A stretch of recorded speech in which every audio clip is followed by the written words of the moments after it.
The Massacre at Oradour-sur-Glane, 1944.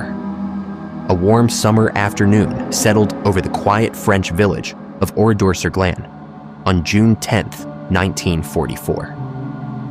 Children played and neighbors chatted in the sun, trying to ignore the distant rumblings of war. Only days after the D-Day landings, conflict still felt far away from this peaceful town. They never imagined violence would visit their doorstep that day. That illusion shattered when German SS trucks suddenly roared into Oradour. Soldiers poured out and swiftly barricaded every road, sealing the village. At first, the villagers were puzzled but not panicked. A town crier hurried through the streets under German orders, announcing that everyone, men, women, children, even the bedridden, must gather in the village center for an inspection. Families complied, assuming it was a routine identity check. By mid-afternoon, a frightened crowd of hundreds stood assembled on the fairgrounds.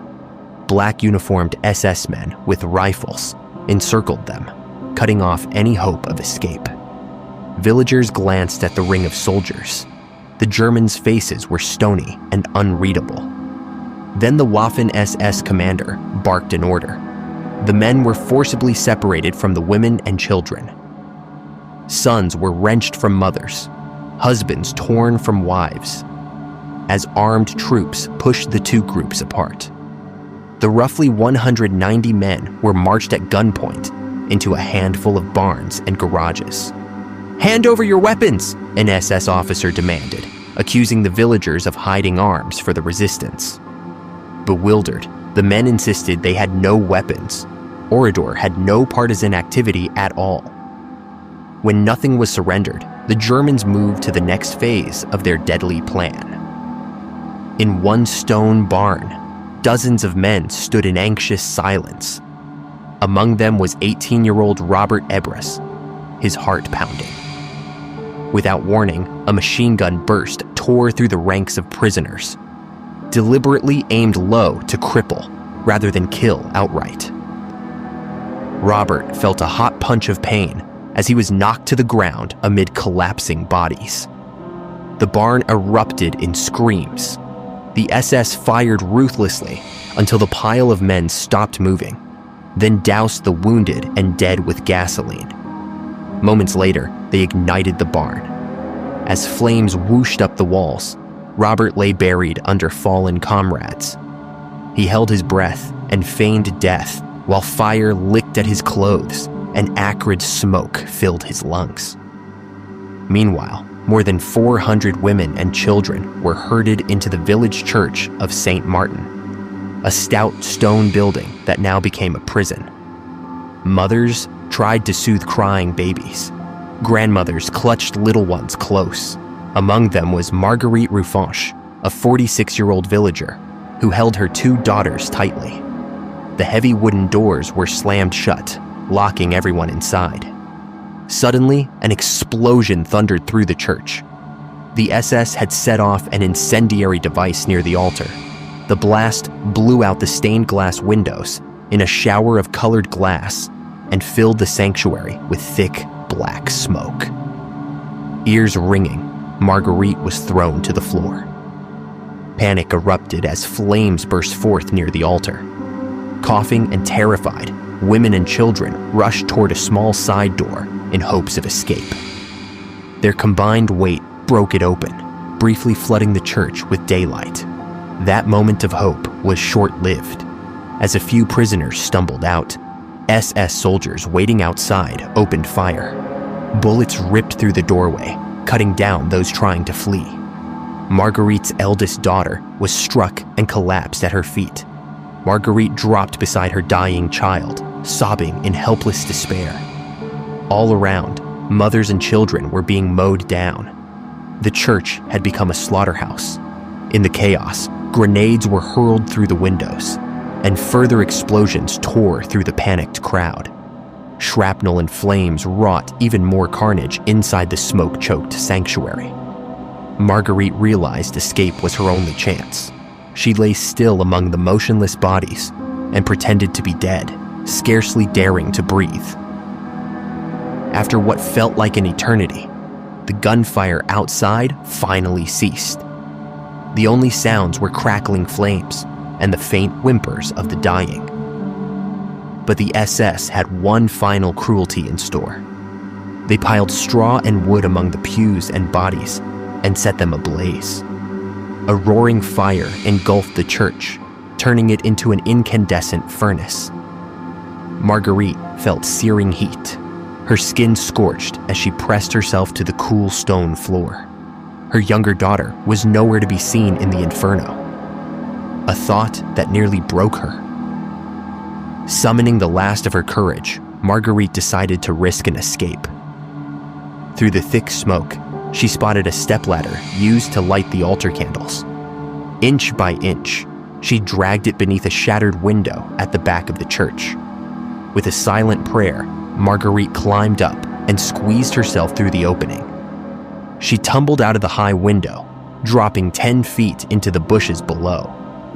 Bruised and gasping for fresh air, she had escaped the church. As Marguerite rose painfully to her feet, another woman appeared in the window above, holding out her infant child. "Catch my baby!" the mother cried. Marguerite braced herself and caught the tiny, wailing boy as he was dropped into her arms. The mother then leapt from the window, hitting the ground hard. At that moment, the baby's cries drew the attention of a German patrol on the road. A burst of rifle fire shattered the fragile hope of escape. Marguerite watched in horror as the mother and her child were gunned down, just steps from freedom. Heart pounding, Marguerite turned and staggered toward the rectory garden next door. Before she could reach cover, bullets tore into her legs and back, sent by the same patrol. She crashed down amid the vegetable beds, pain exploding through her body. The SS soldiers, assuming the bleeding woman was as good as dead, moved on. Marguerite lay motionless in the dirt, fighting to stay conscious as the sounds of boots and gunshots gradually faded. All across Oradour-sur-Glane, the massacre had reached its ghastly climax. The SS troopers went street by street, burning houses and shooting anyone they found. Thick black smoke billowed into the sky as the village was set ablaze from end to end. What had been a tranquil community that morning was now a smoldering ruin filled with death. By early evening, the German unit assembled to depart, having slaughtered virtually every resident of Oradour. 642 men, women, and children, including entire families, in the span of a few hours. They left behind a scene of almost unimaginable horror. Silence, charred buildings, and bodies everywhere. Whole families had been wiped out in an afternoon. In the dark garden, Marguerite Roufanche clung to life. She remained hidden among the rows of beams all night, drifting in and out of consciousness, afraid to move. The next day, when the SS were long gone, local villagers and rescuers cautiously entered Oradour's ruins. They found Marguerite where she had fallen, alive but grievously wounded, and carried her to safety. Miraculously, a few others also emerged. 5 men had survived by crawling out from beneath bodies in the barns after the soldiers left. Marguerite was the only woman to escape the church, and 1 young boy had managed to run away at the start. In total, only 7 people survived. Everyone else in the village had been murdered. In the days that followed, news of the atrocity at Oradour spread across France, sparking outrage and horror. The Nazi authorities later tried to justify Oradour's fate as a reprisal for resistance attacks, a blatant lie, as there were no partisans there. In truth, it was an act of pure barbarism against innocent civilians. Few of the perpetrators ever faced justice. The SS officer who led the massacre died in battle weeks later, and most of his men slipped away unpunished after the war. A final insult atop the atrocity. France ensured that Oradour-sur-Glane would not be forgotten.